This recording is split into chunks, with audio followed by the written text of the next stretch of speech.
Magandang umaga mga kapobre. Tatanim tayo ng pichay. Ito pala yung ko, yung kamatis. Ito siya. Mga namumulaklak na.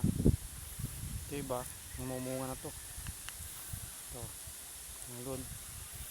Yung bunga niyan. Namulaklak na po yan mga kapobre. Namumunga na, lalaki. Kahit dito meron rin. Ito. Ano rin yan, kamatis.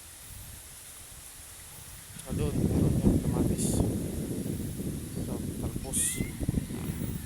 Tatanim ako ng pichay ngayon. Ito na yung bagong isang piraso pala taniman ko, isang kahon pa lang.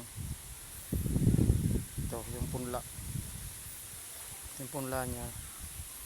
Salamat mga kapobre.